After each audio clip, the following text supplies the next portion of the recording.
सिद्धाणम्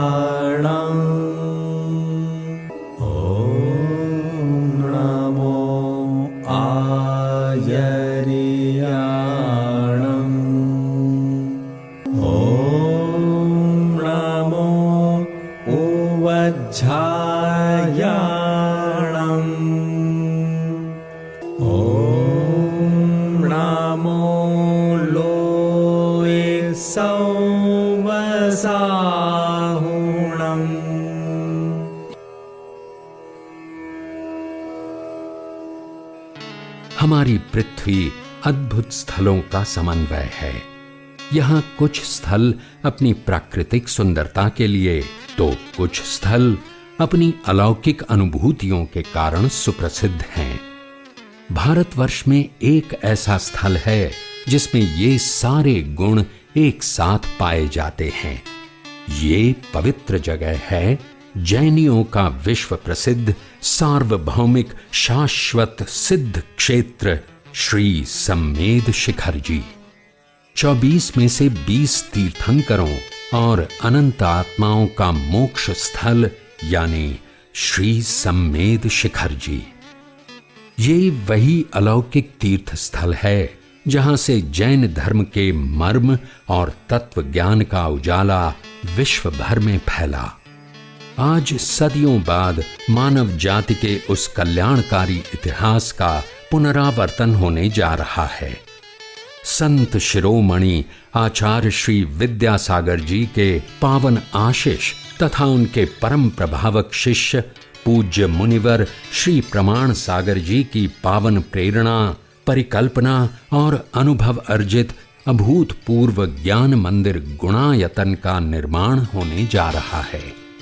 ये एक ऐसा धर्मायतन है जो प्रत्येक व्यक्ति को आत्मा से परमात्मा तक की संपूर्ण जीवन यात्रा का दिग्दर्श कराएगा।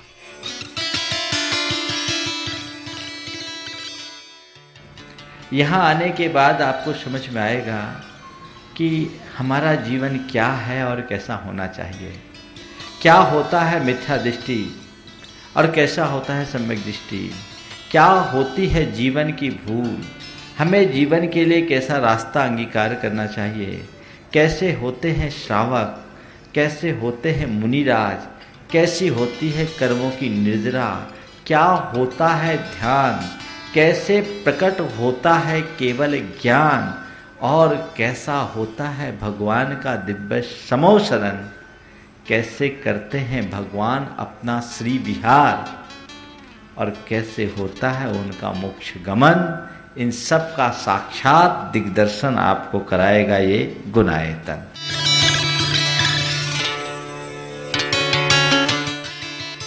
गुणायतन जैन धर्म का एक अति महत्वपूर्ण ऐतिहासिक कदम होगा जो सारे लोक के जीवन के गुणात्मक परिवर्तन का आधार बनेगा और जीवन का गुणात्मक परिवर्तन ही मोक्ष मार्ग में सहायक होगा।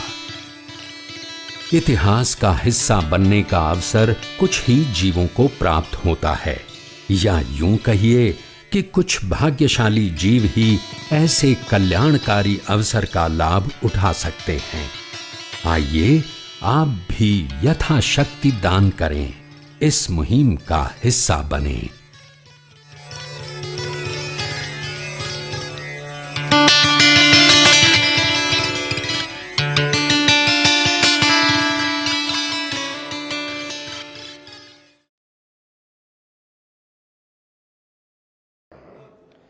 बोलिए देवादिदेव श्री 1008 पार्श्वनाथ भगवान की जय। दिगंबराचार्य श्री 108 संत शिरोमणि विद्यासागर जी महाराज की जय। परम पूज्य मुनिवर श्री 108 प्रमाण सागर जी महाराज की जय। परम पूज्य मुनिवर श्री 108 विराट सागर जी महाराज की जय।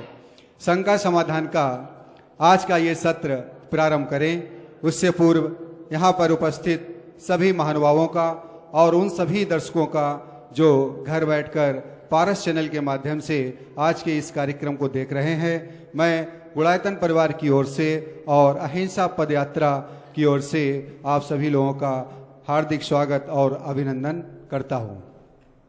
बंधुओं, जैसा कि आप सभी को विदित है कि परम पूज्य संत शिरोमणि आचार्य श्री 108 विद्यासागर जी महाराज के आशीर्वाद से उनके परम प्रभावक शिष्य निर्ग्रंथ मुनिवर श्री 108 प्रमाण सागर जी महाराज की परिकल्पना से गुड़ायतन का निर्माण तीर्थराज सम्मेद शिखर जी की धरा पर निरंतर चल रहा है। नित्य दानवीर विश्व की इस अद्भुत संरचना में अपना सहयोग प्रदान कर रहे हैं। आप सब लोग भी अपना सहयोग गुड़ायतन परिवार के लिए प्रदान कर सकते हैं। आपके टीवी स्क्रीन पर जो नंबर चल रहे हैं उन नंबर पर संपर्क कर आप गुड़ायतन के ट्रस्टी, निर्माण सारथी, निर्माण मित्र, अन्य व्यवस्थाओं के अनुरूप सहयोग प्रदान कर सकते हैं। नित्य गुड़ायतन से हमारे समाज के दानवीर जुड़ रहे हैं। आज भी हमारे पास कई दानवीर जुड़ने की सूचना प्राप्त है। मैं आप सभी से निवेदन कर रहा हूं कि मैं उनके नाम ले रहा हूं, आप करतल ध्वन से उनका स्वागत करेंगे। गुड़ायतन से आज निर्माण निधि सदस्य के रूप में जुड़ रही हैं कुमारी मोनिका जैन, डॉटर ऑफ श्री नथुलाल जी जैन, बंगलोर। एक बार करतल ध्वनि से इनका स्वागत करेंगे। निर्माण निधि सदस्य के रूप में ही जुड़ रहे हैं श्री केवल चंद मोदी जी, जो कि अशोकनगर मध्य प्रदेश से स्वीकृत प्रदान की है। एक बार करतल ध्वनि से इन महानुभावों का भी स्वागत करेंगे। निर्माण निधि सदस्य के रूप में ही जुड़ रही हैं श्रीमती उर्मिला जैन, वाइफ ऑफ श्री मदन लाल जी जैन, दिल्ली। इनका भी करतल ध्वनि से एक बार स्वागत करेंगे। और निर्माण निधि सदस्य के रूप में ही जुड़ रही हैं श्रीमती अर्चना जैन, वाइफ ऑफ श्री ऋतुराज जी जैन, कानपुर। एक बार करतल ध्वनि से इनका भी स्वागत करेंगे। निर्माण निधि सदस्य के रूप में ही हमारे साथ गुड़ायतन परिवार के लिए जुड़ रही हैं श्रीमती बीना देवी, प्रदीप कुमार, पाटनी, गुवाहाटी। जोरदार तालियों से इनका स्वागत करेंगे। गुड़ायतन से निर्माण निधि के रूप में जुड़ रहे हैं श्री अशोक कुमार जैन और श्रीमती कमल कुमारी जैन, गाजियाबाद। जैसा कि आप सभी को विदित है, आज शनिवार का दिन है और शनिवार में शंका समाधान में हमारे नन्हे मुन्ने बच्चों का दिन होता है।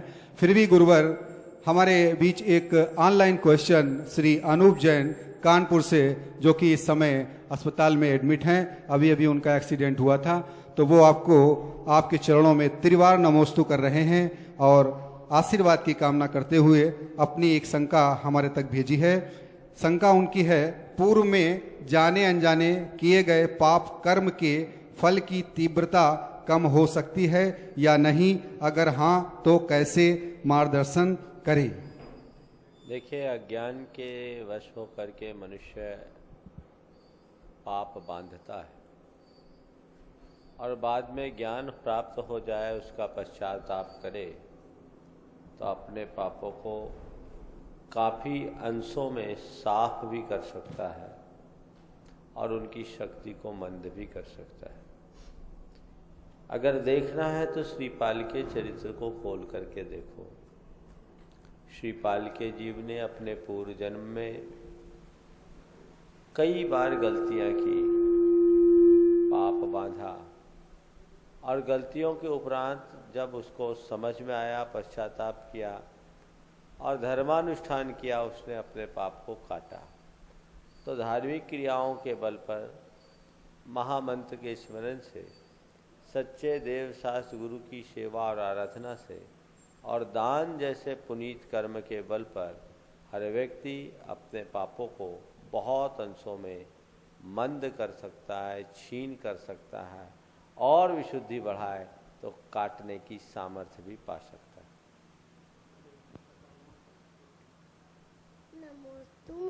नमोस्तु महाराज श्री। मेरा नाम भव्यांश जैन है और मैं कन्नौज का रहने वाला हूँ। मेरा प्रश्न ये है कि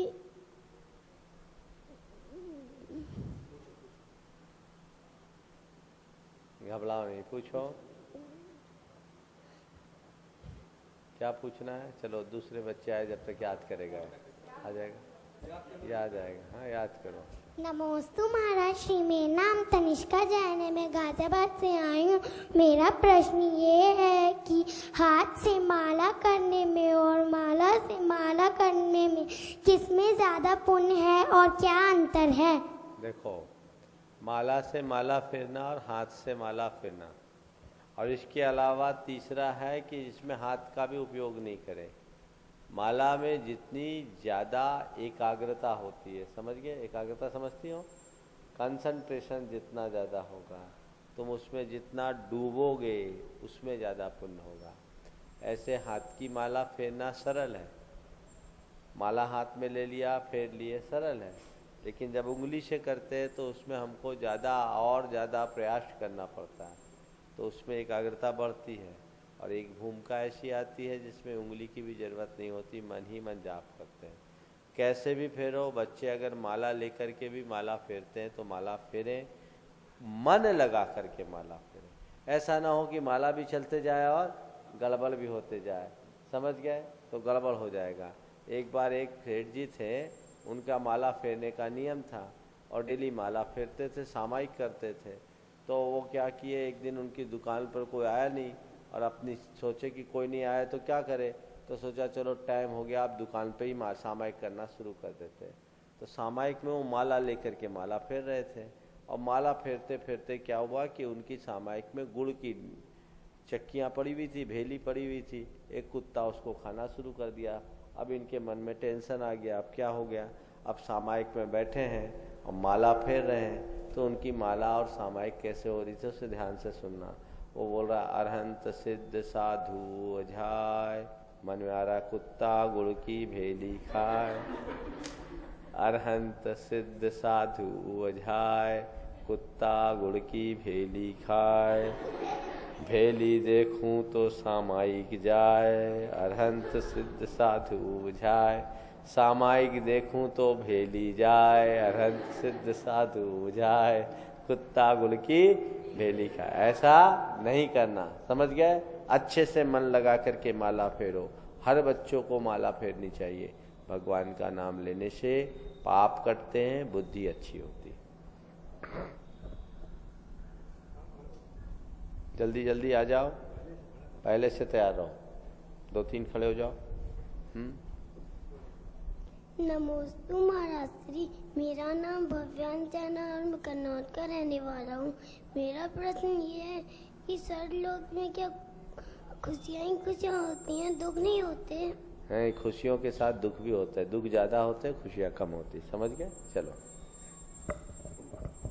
नमोस्तु महाराज श्री, मेरा ये क्या पूछा? स्वर्ग लोक में पूछा कि सर्वलोक में पूछा? स्वर्ग लोक में पूछा। अच्छा अच्छा, इसको थोड़ा सा ठीक करो। स्वर्ग लोक में खुशियाँ ज्यादा होती है, दुख कम होते हैं, समझ गए? वहाँ सब प्रकार की फैसिलिटीज होती है। हाँ। नमोस्तु महाराज श्री, मेरा नाम कनिष्का जैन है और मैं गाजियाबाद से आई हूँ। मेरा प्रश्न ये है कि आचार्य जी, उपाध्याय जी और साधु जी में क्या फर्क है? बहुत अच्छा प्रश्न पूछा तुमने।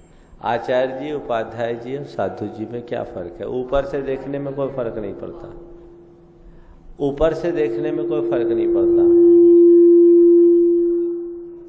ऊपर से तो सभी दिगंबर मुनिराज होते हैं और पीछी कमंडल धारण करते हैं, केशलोच करते हैं, लेकिन अंदर से फर्क रहता है। आचार्य कौन होते हैं? तो आचार्य जी पूरे संघ के मुखिया होते हैं, नायक होते हैं। वे दीक्षा देते हैं, शिक्षा देते हैं। उनके 36 मूल गुण होते हैं जिनका वो पालन करते हैं। उपाध्याय वे होते हैं जिनका काम संघ में पढ़ाने लिखाने का होता है। वो संघ के अन्य साधुजनों को विशेष रूप से पढ़ाते लिखाते हैं, वो उपाध्याय कहलाते हैं। और साधु जो विशेष रूप से अपनी तपस्या करते, साधना करते हैं, वे साधु कहलाते हैं। ठीक है। नमोस्तु महाराज श्री, मेरा नाम श्रेयान जैन है। मेरा पसंद ये है, नारियल को श्रीफल क्यों कहते हैं? क्या? नारियल को श्रीफल क्यों कहते हैं? नारियल को श्रीफल क्यों कहते हैं? नारियल सबसे अच्छा फल माना जाता है। श्रीफल जो सबसे कल्याण का फल हो, उत्कृष्ट फल हो, श्रेष्ठ फल हो, इसको श्रीफल कहने के कुछ खास कारण है। क्या कारण है? सो सब ध्यान से सुनो। नारियल एक ऐसा फल है जिसके अंदर पानी होता है। वो पानी क्यों होता है मालूम? नारियल के बारे में एक कवि ने लिखा है कि नारियल का पेड़ ये कहता है कि जब मैं छोटा था तो आदमियों ने मुझे बड़ा करने के लिए पानी पिलाया, सींचा, तो वो जो उपकार है मैं उसको भूलना नहीं चाहता, इसलिए उस उपकार को पूरा करने के लिए अपने सिर में नारियल, अपने भीतर कलश में पानी की तरह अपने भीतर पानी रखता है और वो भार चुकाना चाहता है। दूसरा, नारियल को आप बजाओगे तो बजता है, जो इस बात का प्रतीक है कि शरीर अलग है और आत्मा अलग है। समझ गए? इसलिए नारियल को श्रीफल कहा जाता है। चलो। नमस्ते महाराज जी, मेरा नाम मंगलम जैन है। मेरा प्रश्न ये है कि जब हम लोग चटाई बिछाते हैं और जब गद्दे के ऊपर सोते हैं तो उसको फट जाता है, तो हम लोग उसको कैसे हटाएं? चटाई बिछाते हैं और गद्दे पे सोते हैं, तो गद्दे पे सोने वाले चटाई नहीं बिछाते। समझ गए? क्या बोलना चाह रहे हो तुम? प्रश्न क्या है तुम्हारा? घर का प्रश्न पूछ रहे हो कि महाराज के पास रहते हो तब का पूछ रहे हो? हाँ, क्या इसका भाव समझ में नहीं आया? इस बच्चे का क्या कहना है? घर में गद्दे फट जाए तो क्या करना चाहिए, ये पूछना चाह रहे हो? मम्मी से तुम्हारे खुद का प्रश्न है कि मम्मी ने बोला है? दोस्त ने बताया। क्या बताया था? महाराज जी, आप गद्दे पे क्यों नहीं सोते हो? हाँ, ये प्रश्न है। और तुम कहाँ से कहाँ पहुँच गए? महाराज जी गद्दे पे क्यों नहीं सोते? गद्दे पे सोने से दोष लगता है। गद्दे में कपड़े होते हैं ना, महाराज जी कपड़े नहीं लेते। महाराज जी चौकी पे सोते हैं, पाटे पे सोते हैं। समझ गए? उसमें तपस्या करने का मौका मिलता है। समझ गए? और जो लोग तपस्या नहीं करते वो गद्दे पे सोते हैं।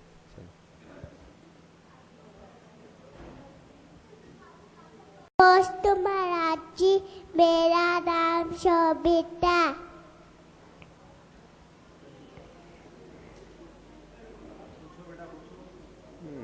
प्रिपरेशन के बिना नहीं बुलाया तो मजा नहीं है। चलो आगे चलो, 1 मिनट। तो महाराज जी, मेरा प्रश्न ये है कि मेरा नाम है अनवी। बोलो। मैं कन्नौज से रहने वाली हूँ। हाँ। मेरा प्रश्न ये है कि आप लोग नहाते क्यों नहीं हो? हाँ, महाराज जी नहाते क्यों नहीं है? देखो, महाराज जी नहाएंगे, पानी बहेगा, वो कहाँ जाएगा? नाली में जाएगा ना। नहाना शरीर का श्रृंगार है, इसलिए मुनि महाराज पानी से नहीं नहाते। मुनि महाराज किससे नहाते हैं? धूप से नहाते हैं, हवा से नहाते हैं। समझ गए? और नहाने की जरूरत उनको पड़ती है जो कपड़ा पहनते हैं। आप लोग कपड़ा पहनते तो आप नहीं नहाओ तो आपके शरीर में बदबू आती है। मुनि महाराज कभी नहीं नहाते, उनके शरीर में बदबू आती क्या? क्यों नहीं आती? क्योंकि उनके शरीर की शुद्धि धूप और हवा से हो जाती है। समझ गए? चलो। नमस्ते महाराज जी, मेरा नाम बोलो। सक्षम जैन, कन्नौज से रहने वाली हूँ। मेरा प्रश्न ये है, चांदी के बर्तन में पूजा क्यों करते हैं? चांदी के बर्तन में पूजा क्यों करते हैं? भगवान की पूजा करने में जो अच्छे से अच्छी चीज हो वो उपयोग में लिया जाता है। समझ गए? तो चांदी के बर्तन में करो, और सक्षम हो तो सोने के बर्तन में करो। चलो। नमस्ते महाराज जी, मेरा नाम निशांकी जैन है। मैं कन्नौज से रहने वाली हूँ। मेरा प्रश्न ये है कि भगवान जी का जब अभिषेक करते हैं वो उसके बाद जल गंधोदक क्यों बन जाता है? जल गंधोदक क्यों बन जाता है? बहुत अच्छा प्रश्न पूछा इसने। सुनो, भगवान का जब अभिषेक करते हैं तो भगवान के अभिषेक के बाद जितने भी हमारे तीर्थंकर भगवान होते हैं ना, उनका शरीर बहुत सुगंधित होता है। कैसा होता है? तो तीर्थंकरों की पहचान उनके गंध से होती है, तो उनके शरीर से सुगंध आती है। तो भगवान का शरीर सुगंधित, उन पे हमने जल की धारा डाली, तो जल की धारा डालने से वो सुगंध उसमें मिल गई। तो भगवान के अभिषेक के प्रसाद से, प्रताप से वो सामान्य जल भगवान की गंध से जुड़ जाने के कारण गंधोदक बन जाता है। नमोस्तु महाराज श्री, मेरा नाम स्नेहा जैन है और मैं कन्नौज से ऐसी हूँ। मेरा प्रश्न ये है कि कोई भी कार्य करने से पहले उसकी सफलता के लिए हमें क्या करना चाहिए? कोई भी कार्य करने से पहले उसकी सफलता के लिए हमें क्या करना चाहिए? सबसे पहले तो जिस भी कार्य का आप चुनाव कर रहे हैं उसका चुनाव ठीक ढंग से करना चाहिए और उसकी प्रारंभिक तैयारी अच्छी होनी चाहिए। उसके विषय में पूरा आगे पीछे का ज्ञान होना चाहिए, जो हम कार्य करने जा रहे हैं उसमें हमें क्या करना है। तीसरी बात, उसके प्रति अपना पूरा डेडिकेशन होना चाहिए और एकदम अपने आप को उसमें खपा देना चाहिए, हर काम में सफलता मिलेगी। नमोस्तु महाराज जी, मेरा प्रश्न है, मेरा नाम मुस्कान जैन है, मैं कन्नौज से आई हूँ। मेरा प्रश्न है कि अगर हम लोग सम्मेद शिखर जाते हैं, वहाँ हर भगवान की 2 टोकें होती हैं, मतलब हर भगवान की 2 टोकें होती हैं, एक सुदाम्बर एक दिगंबर। तो महाराज जी पापा कहते हैं कि दिगंबर भगवान की पूजा को, ये हम लोग को कैसे पता चलेगा कि भगवान कौन सी टोक से मोक्ष गए हैं? सब भगवान की 2 टोकें नहीं है, टोकें एक ही है, समझ गए। कुछ एक्स्ट्रा टोकें बना दी गई है जो बाद में बनाई गई, जो दूसरे लोगों ने बना दिए।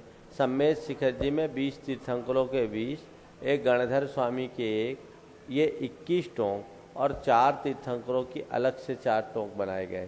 तो ये कुल 25 टोंक ही प्राचीन टोंक है और यही हमारे शाश्वत क्षेत्र की पहचान है। तो आपकी पूजा की पुस्तक में जिन जिन टोकों का नाम लिखा मिला है उनके आप पूजा करो, वर्ष दर्शन करो, बाकी का कोई प्रयोजन मत रखो। नमोस्तु महाराज। मितिशा जैन है और मैं मैनपुरी से हूँ। मेरा प्रश्न ये है कि जैसे बाकी धर्मों में देवा देवियाँ दोनों होती हैं, लेकिन अपने जैन धर्म में केवल देव ही क्यों होते हैं, देवियाँ क्यों नहीं होती? देखो, जैन धर्म में हम लोग जो पूजा करते हैं किसकी करते हैं? वीतरागता की पूजा करते हैं। और वीतरागता के रूप में जो भगवान होते हैं वो मनुष्यता के सबसे उत्कृष्ट रूप में होते हैं, समझ गए।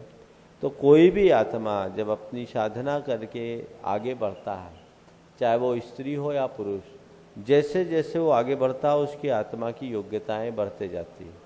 और एक अवस्था में जब वीतराग होना है तो उसे पूरी तरह दिगंबर होना पड़ता है। दिगंबर होने के लिए वस्त्र का मोह भी उसे त्यागना पड़ता है। और जब वो दिगंबर होता है उसको उसकी आत्मा के साथ जुड़ाव होता है, तब वीतराग होता है। और वीतराग होता है तभी उसे केवल ज्ञान होता है, और जब केवल ज्ञान होता है तभी भगवान होता है। तो जैन धर्म कहता है कि जो वीतराग होगा उसे ही केवल ज्ञान होगा, और जिसे केवल ज्ञान होगा वही भगवान होगा। वीतराग कौन हो सकता है? जो दिगंबर रूप को धारण करता है। तो ये दिगंबर रूप को धारण करने की योग्यता पुरुषों में, स्त्रियों में नहीं है, इसलिए स्त्रियां भगवत्ता को प्राप्त नहीं कर सकती। इसलिए हमारे यहाँ जो भी भगवान विराजमान होते हैं वह पुरुष रूप में होते हैं। हालांकि भगवान न तो स्त्री है, न पुरुष है, न नपुंसक है, वे तो उन सबसे ऊपर उठ गए। उनने भगवान स्वरूप को प्राप्त किया और उससे पहले वो वीतरागी बने, तो हम लोग उनकी वो आकृति बनाते हैं। अन्य धर्मों में राग की पूजा की जाती है और भगवान के साथ उनके देवियों के रूप में या कई भगवानों को जो अवतार के रूप में रहे हैं उनमें उनकी स्त्रियों को, जैसे रामचंद्र जी के साथ सीता जी को, श्री कृष्ण के साथ राधा को, ये जोड़ा जाता है। जैन धर्म के अनुसार ये सब राग है, और जब तक राग है तब तक भगवान के स्वरूप को प्राप्त नहीं किया जा सकता। इसलिए जैन धर्म में देवी देवता की पूजा नहीं की जाती, भगवान की पूजा की जाती है। और कौन से भगवान की? जो इंसान से भगवान बने हैं उसकी पूजा की जाती है। नमोस्तु महाराज जी, मेरा नाम पलक जैन है, मैं कन्नौज से आई हूँ। मेरा प्रश्न है कि अधिकतर सुनने में आता है कि जैनों की प्रतिमा नीचे जमीन से निकलती है और दूसरे धर्म की नहीं निकलती है, निकलती पर कम निकलती है, ऐसा क्यों है? इसके पीछे ऐसे सभी धर्मों में प्रतिमाएं निकलती है, पर तुमने जो पूछा है जैनों में ज़्यादा निकलते, ऐसा क्यों? ऐसा केवल इसलिए क्योंकि जैनियों के यहाँ प्रतिमाओं की, मंदिर के निर्माण की परंपरा बहुत पुरानी रही। भारत में सबसे ज़्यादा जैन मंदिर का निर्माण हुआ, जैन मूर्तियाँ प्रतिष्ठित हुई। तो जिनका निर्माण ज़्यादा होगा, काल के प्रभाव से वही ज़मीन में ज़्यादा दबे तो वे ज़्यादा निकल जाते हैं। अन्यों में कम निकला, क्योंकि अन्यों के यहाँ मूर्ति पूजा का चलन भी जैनियों से हुआ है। ये बात आज सारे इतिहास और पुरातत्व के ज्ञाता कहने लगे हैं। इसलिए चूंकि पुराने समय में खूब जैन मंदिर होते थे, जैन मूर्तियाँ होती थी, क्योंकि जैनियों का ये विश्वास था कि बिना भगवान के दर्शन बंधन के हम अपने जीवन का कल्याण नहीं कर सकते। अपनी दिनचर्या की शुरुआत भगवान के दर्शन से करने की परिपाटी थी। इसलिए चूंकि जैन मंदिर और मूर्तियों की बहुलता थी, इसलिए आज भी वे ज़्यादा मिलते हैं और निकलते हैं। नमस्ते। नमोस्तु महाराज जी, मेरा नाम स्मृति जैन है और मैं कन्नौज शहर से हूँ। महाराज जी, मेरा प्रश्न ये है कि जैसे कि कभी कभी हम लोग को पढ़ाई के पीछे दूसरे शहर में जाना पड़ता है, तो वहाँ पे अपने जैन धर्म के तो मंदिर होते नहीं हैं, तो अगर देव आराधना करने के हम लोग को मन में है तो हम वहाँ पे क्या कर सकते हैं? पहला तो प्रयास करो कि ऐसी जगह जाओ जहाँ बाहर जाने के बाद भी तुम्हें देव आराधन का मौका मिल जाए। पर यदि नहीं मिलता है तो अपने रहने के स्थान पर नमोकार मंत्र की जाप करो, कोई एक पाठ करो, भक्तामर स्तोत्र जैसे किसी स्तोत्र का पाठ करो, जैसा तुम्हारे पास समय वैसा करो। और आजकल तो बहुत सुविधा और सहूलियत है, लोग ऑनलाइन भी बहुत सारे दर्शन आदि कर लेते हैं, तो उनके माध्यम से अपना जुड़ाव किसी तरीके से भी बनाए रखो। और रोज नहीं जा सको तो कम से कम सप्ताह में एक बार जिन मंदिर अवश्य जाओ। मैं कन्नौज से हूँ। मेरा प्रश्न ये है कि यह कहा जाता है कि honesty is the best policy, ईमानदारी ही सबसे अच्छी नीति है, पर जब हम इसे फॉलो करते हैं तो ऑनेस्ट होने के कारण हम अपनी लाइफ की रेस में कहीं ना कहीं पीछे हो जाते हैं। तो हमें अपनी लाइफस्टाइल और ऑनेस्टी के बीच में कैसा कॉम्बिनेशन रखना चाहिए? बहुत अच्छा प्रश्न किया है। निश्चित रूप से अगर हम सिद्धांततः बात करते हैं, ऑनेस्टी या ईमानदारी से अच्छी कोई नीति नहीं। पर वर्तमान की जो व्यवस्थाएं देखते हैं उसमें ऐसा देखने को मिलता है कि ईमानदार व्यक्ति को जगह जगह प्रताड़ना का पात्र बनना पड़ता है, परेशानियां उठानी पड़ती है। और तुमने पूछा है कि हम अपने जीवन में इन दोनों के मध्य कैसे तालमेल कराएं। अपने जीवन को जहां तक बने ईमानदारी से जीने का प्रयास करो। और आज की इस भ्रष्ट व्यवस्था में यदि कोई दूसरा बेईमानी करता है तो उससे उलझो मत, अपनी निष्ठा को कभी कमज़ोर मत बनने दो। और कम से कम पूरी तरह ईमानदारी को ना अपना सको तो इतना तो करो कि हम बेईमानी न करें, और बेईमानी के रूप में किसी के साथ धोखा न करें, किसी के साथ विश्वासघात न करें, किसी के प्रति षड्यंत्र न रचें और अन्य प्रकार का कोई अनैतिक कार्य न करें। यदि प्रथम चरण में व्यक्ति इससे भी बचता है तो अपने जीवन को काफ़ी हद तक आगे बढ़ा सकता है। नमोस्तु महाराज जी, मेरा नाम महक जैन है, मैं कन्नौज की रहने वाली हूँ। मेरा प्रश्न ये है कि लड़कों की तरह लड़कियाँ चरण स्पर्श क्यों नहीं करती? लड़कों की तरह लड़कियाँ चरण स्पर्श क्यों नहीं करती? इसलिए नहीं करती क्योंकि वो लड़कियाँ हैं। लड़के और लड़की की अपनी एक व्यवस्था है, पर्यायगत मर्यादाएं हैं। तो लड़कियों को मुनियों से दूर रहने की व्यवस्था है और उनके लिए माता जी हैं, समझ गए। इससे अगर ऐसा नहीं करते तो हम लोगों की मर्यादाएं टूट जाती है, ब्रह्मचर्य में दोष आता है। नमस्ते मास्टर, मेरा नाम अंतर शैन है, मैं मैनपुरी से आया हूँ। मेरा प्रश्न ये है कि हम लोग निंदा से दूर और समता के समीप कैसे पहुँचे? इतना फास्ट क्यों बोल रहे हो? थोड़ा आराम से बोलो। हाँ, थोड़ा धीरे धीरे बोलो। बोलो, क्या बोला? मेरा प्रश्न ये है कि हम लोग निंदा से दूर और समता के समीप कैसे पहुँचे? निंदा से दूर और समता के समीप कैसे पहुँचे? बहुत अच्छा प्रश्न है। किसी की निंदा करने से बचने के लिए सबसे पहली बात तो यह है कि अपने अंदर प्रेम के संस्कार को जगाओ। किसी के प्रति द्वेष का भाव मत लाओ, सबके प्रति प्रेम रखो। जिसके प्रति प्रेम होता है व्यक्ति, उसके प्रति कोई निंदा नहीं करता। निंदा उसकी करते हैं जिससे बुराई होती है, जिसके प्रति प्रेम का अभाव होता है। तो आप अपने हृदय में प्रेम के संस्कार जगाओ, प्रेम बढ़ेगा तो निंदा कम होगी। दूसरी बात, निंदा तब करते हैं जब किसी के दोष ज़्यादा दिखने लगते हैं, तो इससे बचने के लिए व्यक्ति के गुणों को देखना शुरू करो, और गुणों की तरफ दृष्टि रहेगी तो तुम्हारा किसी के प्रति निंदा का भाव नहीं होगा। और अगर भाव होता है तो जैसे ही मालूम पड़े कि हमने निंदा की, 9 बार नमोकार मंत्र पढ़कर अपने आप को धिक्कारो कि मैं गलत ट्रैक पर चला गया। निंदा करने से मुझे क्या लाभ होगा? मुझे किसी के दोष बोलने से क्या फ़ायदा? हर व्यक्ति के अंदर अच्छाइयाँ हैं और मुझे अच्छाइयाँ देखनी है। ऐसा करके अगर सोचोगे तो तुम अपनी आप को निंदा से बचा सकोगे और स्थिरता से जी सकोगे। हाँ जी, नमस्ते। मेरा नाम अस्मित जैन है और मैं मैनपुरी से आया हूँ। मेरा प्रश्न ये है कि अगर हम लोग को डॉक्टर बनना है तो फिर हम लोग को जीव जंतुओं का ऑपरेशन करना पड़ता है, जिसकी वजह से कभी कभी उनकी मृत्यु हो जाती है, तो क्या इससे हमें पाप लगता है? पाप निश्चित रखता है। और आजकल तो एक सुविधा हो गई, सब चीज़ें कंप्यूटर प्रोग्राम्स के माध्यम से दिखाया जाने लगा है, तो डिसेक्शन अब जरूरी नहीं है। कई राज्यों में तो ऐसा कानून भी बन गया है। तो अपने टीचर से कहो कि हमको खामोखा आप डिसेक्शन क्यों करा रहे हैं, मॉडल्स के माध्यम से ये काम कराओ और इसका पता लगाओ। नेट के माध्यम से जानकारी भी मिल सकती। कई राज्यों में प्रतिबंध हुआ है और कई बच्चों ने जब इसका निषेध किया तो वहाँ के प्रबंधन को, मैनेजमेंट को एक व्यवस्था भी बदलनी पड़ी है। तो कुछ मत करो कि हम इस तरह का कोई कार्य करें। और यदि जीवन में कभी हुआ है तो जब कभी भी डॉक्टर बनो, उसका प्रायश्चित यही है कि दीन दुखियों की सेवा में अपना जो अधिक से अधिक योगदान दे सको। तो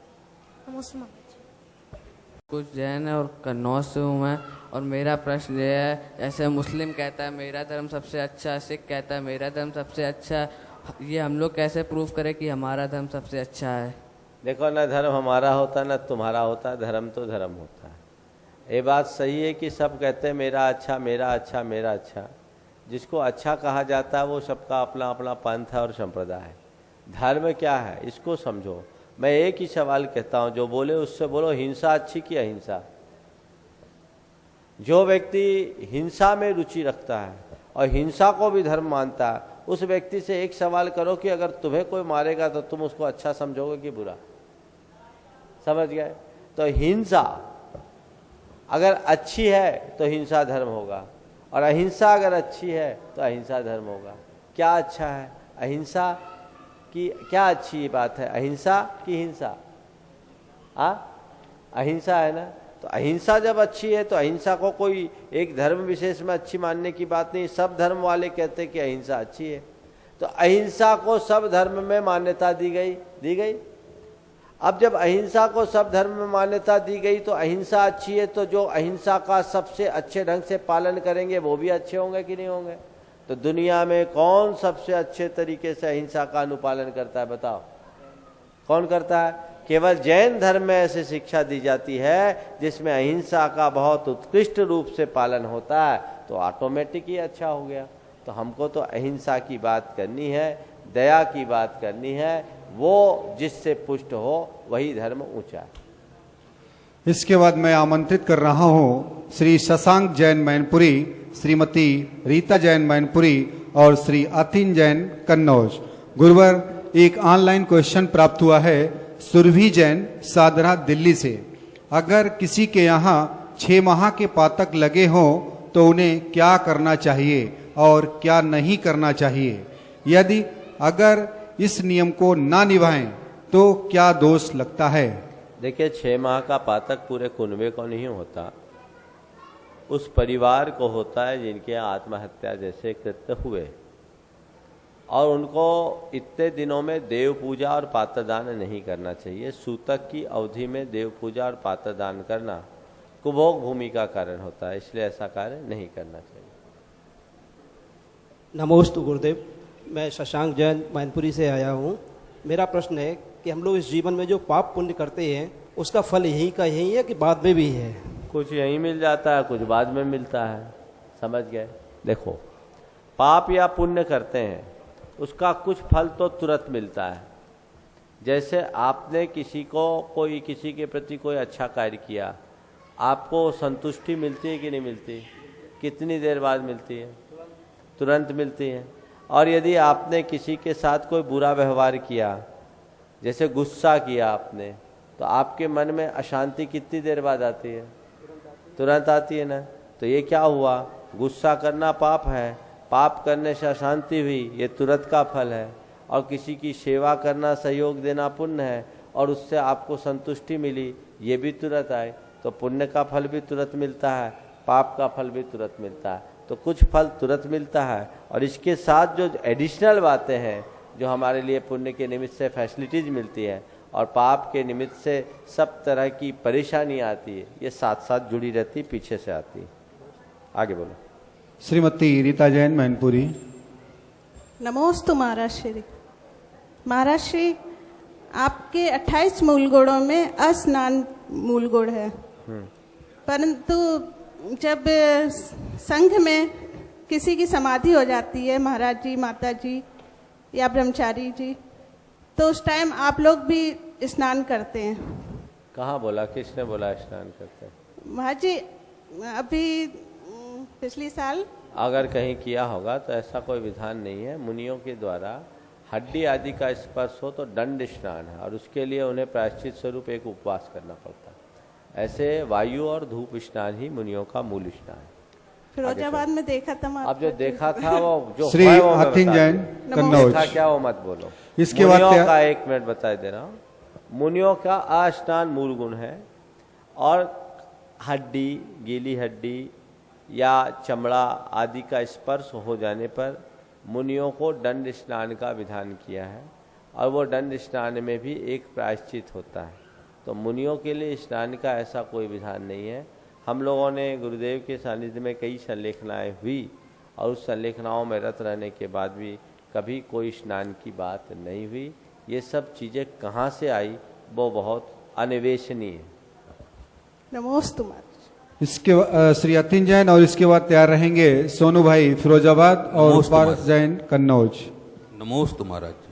महाराज जी, विश्वास और अंधविश्वास में क्या फर्क है? विश्वास किया जाए अधिक तो किसके ऊपर किया जाए, और अंधविश्वास किया जाए तो महाराज जी अधिक किसके ऊपर किया जाए? देखो, विश्वास उसे कहते हैं जो तुम्हें ऊंचाइयों तक पहुंचा दे, और अंधविश्वास वह है जो तुम्हें गर्त में गिरा दे।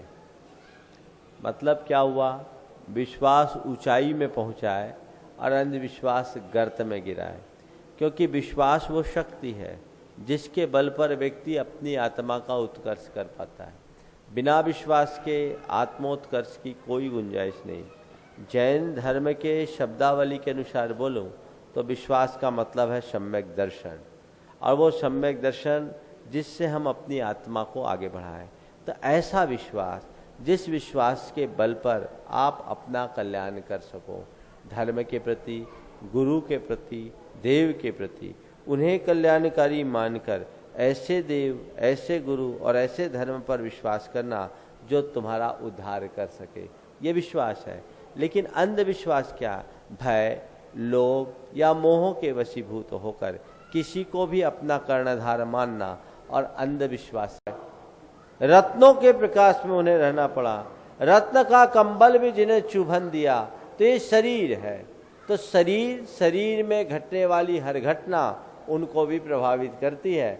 लेकिन वज्र विषम नाराज सहनन और वैराग्य की अधिकता के कारण उन पर आगत उपसर्ग में भी वो विचलित नहीं होते। पार्श्वनाथ भगवान पर जितना उपसर्ग हुआ वो उनके शरीर के ऊपर घटा, लेकिन वज्र विषम नाराज सहनन के कारण वो डटे रहे और टस से मस नहीं हुए। उनका वैराग्य उनको स्थिर बनाए रखा। सुकुमार को जब सरसों का दाना चुभता था, कब चुभता था? जब उनके मन में शरीर के प्रति राग था। जिस दिन वैराग हो गया, श्यालिनी के दंश नहीं चुभे। तो ये समझना कि समचतुरस संस्थान के होते हुए उपसर्ग कैसे होता है, हो सकता है, इसमें कोई बाधा नहीं। उपसर्ग होता है, शरीर में घटनाएं घटती है। जितने वज्र विषम नाराज सहनन के होते हुए उपसर्ग होता है। अनेक मुनियों को, सुकौशल मुनि को शालिनी ने खाया और उन्हें निर्वाण की प्राप्ति हुई। वो वज्र विषम नाराज सहनन के धारी थे तब ना। जितने अंतकृत केवली होते हैं, सुकौशल मुनि के बारे में दोनों तरह की चर्चा आती, निर्वाण की भी चर्चा आती, सर्वार्थ सिद्धि जाने की भी चर्चा आती। लेकिन जितने अंतकृत केवली होते हैं उनके शरीर का छेदन भेदन भी कर दिया जाता है, तो भी उन्हें केवल ज्ञान की प्राप्ति हो जाती है। तो वज्र विषम नाराज सहनन अलग चीज है और शरीर का छेदन भेदन होना अलग बात। श्रीमती सोनी जैन कन्नौज। गुरुवर, एक ऑनलाइन क्वेश्चन श्रीमती पूनम कन्हैयालाल जैन फरकाबाद से पूछ रही हैं, बाजार की मिठाई त्याग के बाद शादी धार्मिक अनुष्ठान की मिठाई त्याग में मानी जाएगी या नहीं? ये तो ऐसा हो गया कि बाजार की दुकान की लेबल लगी मिठाई नहीं खाओ और बाकी चीज़ें खा लो। शादी विवाह में कौन सी मिठाई बनती है? वही बनती है। मैं ये कहता हूँ, बाजार की मिठाई आपने त्यागी तो क्यों त्यागी? बाजार की मिठाई त्यागने का उद्देश्य अशुद्ध वस्तु को न खाना। तो शादी विवाहों में आजकल जो सामग्रियाँ बनती है कितनी शुद्ध होती हैं, मुझसे ज़्यादा आप लोग समझते हैं। और जो चीज़ें शुद्ध नहीं है उसको खाना कितनी समझदारी है, ये आपको ही बताना है। नमोस्तु महाराज जी। मेरा बच्चों के प्रति फर्ज के ऊपर क्वेश्चन है महाराज श्री। जैसे बच्चों के लिए माँ बाप रूप को देखें या फर्ज, मतलब रूप देखें या गुण वगैरह, ये लड़के में क्या चीज़ देखें? एक लड़की के लिए लड़का देखना हो तो क्या देखें? हाँ। कल ये प्रश्न आया था, मैंने इसे स्टैंड बाई रख दिया था। देखिए, हमारे शास्त्रों में, चूंकि आज आपने पूछा है, बच्चों के दिन में पूछा, चलिए ये प्रश्न भी बहुत उपयोगी है, मैं उत्तर देता हूँ।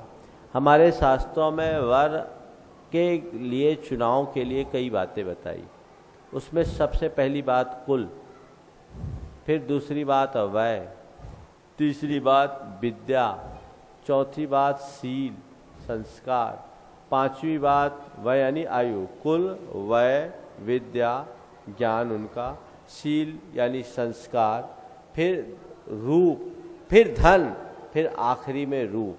ये 6 बातों को मुख्य रूप से देखने के लिए कहा गया। कुल देखो, उसका कुल क्या, आचार विचार कैसा है, उसका संस्कार कैसा है, उसकी उम्र कितनी है। लड़के और लड़की में 1 साल से लेकर 10 साल से अधिक का फर्क नहीं होना चाहिए। इतने से ज़्यादा फर्क नहीं है। 1 साल न्यूनतम, अधिकतम 10 साल। बराबरी भी हो तो चलेगी, लेकिन लड़की का बड़ा नहीं होना चाहिए, लड़के का बड़ा होना चाहिए। फिर उसके पास धन संपन्नता, उससे पूर्व उसके शील संस्कार कैसे हैं, धन संपन्नता कैसी है, आय कैसी है, और उसका रूप कैसा है, ये सब चीज़ें देख करके ही संबंध ढूंढना चाहिए। श्रीमती अमता जैन कन्नौज तैयार रहेंगी। गुरुवर, एक ऑनलाइन क्वेश्चन आया है, पूछने वालों ने अपना नाम नहीं लिखा है। महाराज श्री, परिवार में माता पिता के मध्य होने वाले झगड़े में बच्चों को बोलना चाहिए या नहीं? यदि उसे सुलझाने का प्रयास किया जाए तो किस प्रकार करना चाहिए? निश्चित रूप से वो माँ बाप बड़े दुर्भाग्यशाली हैं जिनमें आपस में झगड़े हो और उस झगड़े को सुलझाने के लिए बच्चों को इन्वॉल्व होना पड़े।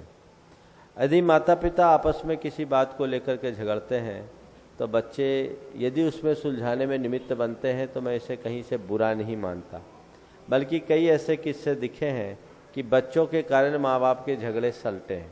और ये हकीकत है कि आपस में इतनी अनबन होती है, लेकिन फिर भी बच्चों को देखकर जैसे तैसे तालमेल बना करके लोग चलते हैं, तो ये तो अच्छी बात है। लेकिन यदि झगड़े हो रहे हैं और उसमें बच्चे उनके लिए मध्यस्थ की भूमिका बनते हैं तो मेरी दृष्टि में कोई दोष नहीं है। एक बार ऐसा हुआ, माता पिता अपने बच्चे के सामने अपने बच्चे के भविष्य के बारे में सोच रहे थे। माँ कह रही थी कि बेटे को हम इंजीनियर बनाएंगे और पिता कह रहा था कि मैं अपने बेटे को वैज्ञानिक बनाऊंगा। दोनों में झगड़ा होने लगा, और जब झगड़ा होने लगा तो बेटे ने बीच में ही कहा, छोटा सा बच्चा था 4 साल का, उसने कहा पापा मम्मी आप लोग क्यों झगड़ रहे हो, आप लोग झगड़ा मत करो। बोले क्यों? बोला मैं वकील बनूंगा। बोले क्यों? वकील क्यों बनोगे? क्योंकि आप लोग जैसे आज झगड़ रहे हो कल झगड़ोगे तो डाइवोर्स का केस तो मैं ही बनाऊंगा, वकील की जरूरत पड़ेगी। ये विडंबना है, तो ऐसा कृत्य नहीं होना चाहिए, इससे बचना चाहिए। और बच्चों के सामने दायित्वहीन कार्य कभी नहीं करना चाहिए, और बच्चों के भविष्य को देखकर कितनी भी कटुता हो समझौता का रास्ता अपना लेना चाहिए। एक दंपति के बीच बहुत झगड़ा था और एक बच्चा उनके बीच मधुरता का कारण बन गया। वे लोग धार्मिक थे और एक जगह सत्संग चल रहा था और उसमें एक गीत बहुत अच्छे से गाया, कटुक वचन मत बोल मनवा कटुक वचन मत बोल। इस बोल के साथ पूरा गीत गाया गया, वो बच्चा भी उनके साथ चला गया। अब पति पत्नी में किसी बात को लेकर के कहा सुनी हुई, दोनों एक दूसरे के साथ कुछ रफ टफ बातें कर दिए और दोनों की बातचीत बंद हो गई। एक दिन वो बच्चा एक तरफ बैठ करके ये गीत गुनगुना रहा था, कटुक वचन मत बोल मनवा कटुक वचन मत बोल। तो उसकी माँ ने सुना और पिताजी सामने वाले कमरे में थे। माँ बोलती है जा पापा को सुना। वहाँ जाके सुनाया, कटुक वचन मत बोल मनवा कटुक वचन मत बोल। जब वहाँ सुनाने लगा तो बाप बोलता है कि जा मम्मी को सुना। तो मम्मी के पास आए तो पापा के पास भिजवा दे, और पापा के पास आए तो मम्मी के पास भिजवा दे। एक बार उधर एक बार इधर, फुटबॉल की तरह इधर उधर होने लगा। तो बच्चा का आपके पास आता हूँ तो आप उधर भेजते हो, उनके पास आता हूँ तो इधर भेजते हो। तो वो क्या किया, बीच चौक में बैठ गया और कभी माँ को देखे कटुक वचन मत बोल मनवा कटुक वचन मत बोल, तो कभी अपने पिता को देखे और कहे कटुक वचन मत बोल मनवा कटुक वचन मत बोल, मुख में अमृत घोल मनवा कटुक वचन मत बोल। तो ये दोनों हंसे, वो कहे उसको सुनाओ, वो कहे इसको सुनाओ। वो बच्चा थोड़ी देर बीच में बैठ करके सुनाता रहा और इस हास्य परिहास में उन सब के मन का मैल धुल गया और दोनों ने आपस में कॉम्प्रोमाइज का रास्ता अपना लिया कि अब तक जो हुआ सो हुआ, आज के बाद हम लोग ऐसा कोई कड़वा बोल नहीं बोलेंगे। ये बच्चे ने हम लोगों के लिए एक बहुत बड़ी सीख दी। तो ऐसा भी हो सकता है और इसमें कोई संकोच की बात नहीं। श्रीमती अमता जैन, कन्नौज। नमोस्तु गुरुवर। मेरा प्रश्न ये है गुरुवर कि हम स्वाध्याय करना चाहते हैं, किस क्रम से स्वाध्याय करें? स्वाध्याय करने के लिए सबसे पहले आधारभूत पुस्तकों को पढ़ो। आप सबसे पहले 6 ढाला को पढ़िए। सहज सुख साधन ब्रह्मचारी शीललाल प्रसाद जी वर्णी की, जो बहुत जल्दी प्रकाशित भी होने वाली है, आप उससे अपनी शुरुआत कर सकते हैं। इसके बाद इतने को पढ़ने के बाद फिर क्रमशः तत्वासूत्र, द्रव्य संग्रह, इष्टोपदेश जैसे ग्रंथों को पढ़ सकते हैं। हमारी एक कृति है जैन तत्व विद्या, इसको भी पढ़ सकते हैं। इतनों को पढ़ने के बाद आप में इतनी योग्यता आएगी कि आप किसी भी ग्रंथ को पढ़ सकते हैं और पुराण ग्रंथों को विशेष रूप से पढ़ना चाहिए। गुरुवर, एक ऑनलाइन क्वेश्चन प्राप्त हुआ है। विनीता जैन जी उज्जैन मध्य प्रदेश से पूछ रही हैं, मेरे परिवार में 4 साल में 8 डेथ हुई हैं, 8 मृत्यु हुई हैं। सब कहते हैं पितृदोष है, इसकी शांति के लिए क्या करना चाहिए? देखिए, संयोग वियोग तो लगाइए, जीवन मरण तो होता ही रहता है। उन लोगों से पूछो जो पितृदोष शांत करते, उनके यहाँ किसी की डेथ नहीं होती क्या? मैं एक ऐसे व्यक्ति को जानता हूँ जो सब प्रकार के क्रियाकांड हमेशा करते हैं, सब प्रकार के, जन्मतः जैन नहीं है पर मुझसे जुड़े हुए हैं, और सारे क्रियाकांड करने के उपरांत भी उनके साथ 1 साल में 3 बड़ी ट्रेजेडियाँ हुई। एक एक्सीडेंट हुआ जिसमें 3 लोगों की एक साथ मृत्यु हुई। एक्सीडेंट ऐसे हुआ कि वो लोग रात में सफ़र कर रहे थे, ड्राइवर को नींद का झोंका आया और नींद के झोंके से उनकी कार सीमेंट के एक खड़े ट्रक में टकरा गई। 3 लोग ऑन स्पॉट चले गए। उनको अपने व्यापार में भारी नुकसान हुआ, ये उनको एक बहुत बड़ा नुकसान हुआ इससे, और साथ में वो खुद पैरालिसिस के अटैक से ग्रसित हो गए। वो सब पितर को पूछते, सबको करते, उसके बाद भी ये हो गया। तो ये होनी है, होनी को कोई टाल नहीं सकता। जो लोग कह रहे हैं ये पितर के दोष हैं, तो पितर हैं कहाँ ये तो बताओ। और पितर यदि उठा लेगा तो उठा लेने दो, इससे कुछ नहीं बिगड़ने वाला। ध्यान रखना, जीवन मरण, संयोग वियोग, हानि लाभ सब विधि के हाथ है, इसको कोई टाल नहीं सकता। और इससे अगर बचना है तो श्रद्धा सहित नमोकार मंत्र की जाप करो, भगवान की विशुद्ध आराधना करो। कुछ अशुभ अमंगल कर्म होगा भी तो टल जाएगा। फालतू के ठट कर्म करने में कोई सार नहीं है। उनको देखो जो लोग ये बोलते पितर दोष, खुद अपने हिसाब से सर्वे करो, मेरी बात पर पूरा भरोसा हो जाएगा। जो इतना ठट कर्म करते वो क्या बचे हैं? संसार में कौन बचा है? किसके घर में रोग नहीं, किसके घर में शोक नहीं, किसके घर में संताप नहीं? इसी का नाम तो संसार है।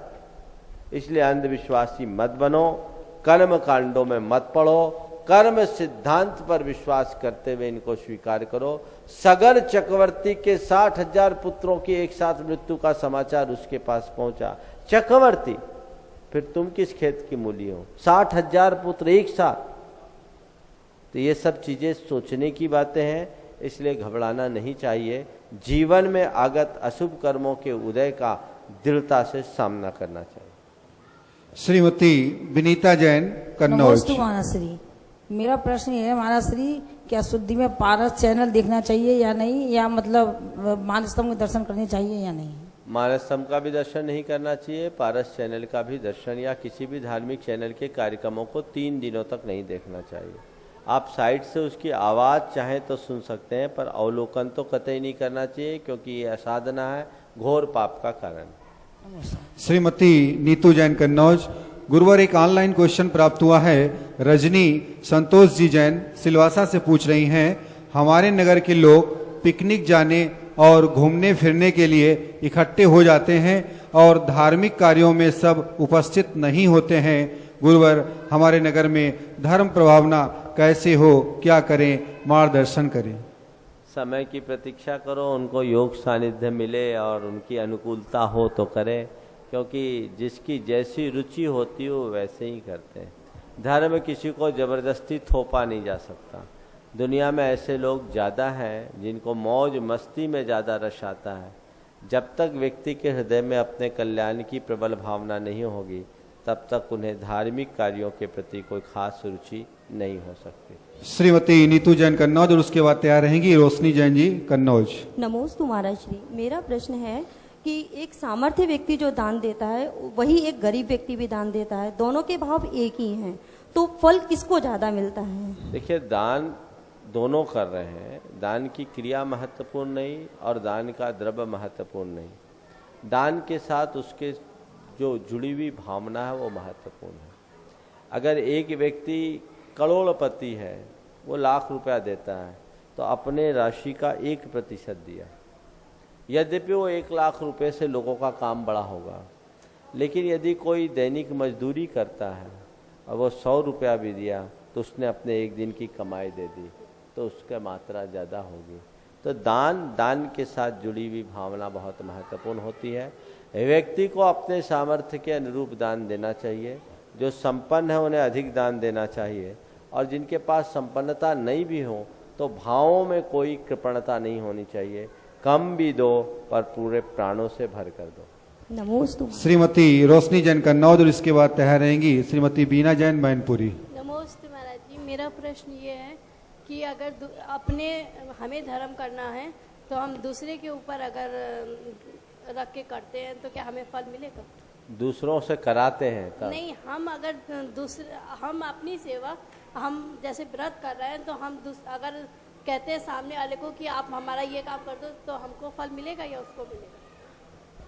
समझा नहीं क्या कहना चाह रही है। मेरा प्रश्न ये है महाराज जी, जैसे कि हम धर्म कर रहे हैं, जैसे हमारी सास है वो धर्म करती है, तो अगर वो हमसे कोई काम धर्म के लिए करने के लिए कहती है और अधिक ज्यादा करने के लिए कहती है, तो क्या हमें तो अगर कोई आपको धार्मिक कार्य करने के लिए प्रेरित करता है, आपसे काम कराता है और आप श्रद्धा भाव से कर लेते हैं, तो आपको भी पुण्य उपार्जन मिलेगा और जिसके निमित्त से आपने किया उसको भी पुण्य मिलेगा। इसलिए अच्छे कार्य के लिए हमेशा प्रेरित करते रहना चाहिए और प्रेरित होते रहना चाहिए। श्रीमती वीना जैन जी मैनपुरी। आखिरी प्रश्न। नमोस्तु महाराज जी। नमोस्तु महाराज जी, मेरा प्रश्न ये है कि अगर हॉस्पिटल में कोई व्यक्ति असहनीय वेदना से पीड़ित है और उसको हम कुछ पढ़ के सुनाना चाहते हैं और ये उसमें हॉस्पिटल में पुस्तक वगैरह लेके नमोकार मंत्र आप हर अवस्था में पढ़ के सुना सकते हैं, स्तोत्र का पाठ कर सकते हैं, उसके लिए पुस्तक की कोई आवश्यकता नहीं है। अशुद्ध स्थानों में जिनवानी नहीं ले जाना। इस प्रकार आज के शंका समाधान को परम पूज्य गुरुदेव के चरणों में नमन अर्पित करते हुए मैं यहीं पर समाप्त करता हूँ। बोलिए परम पूज्य आचार्य गुरुवर श्री विद्यासागर जी महाराज की जय। बोलिए परम पूज्य गुरुवर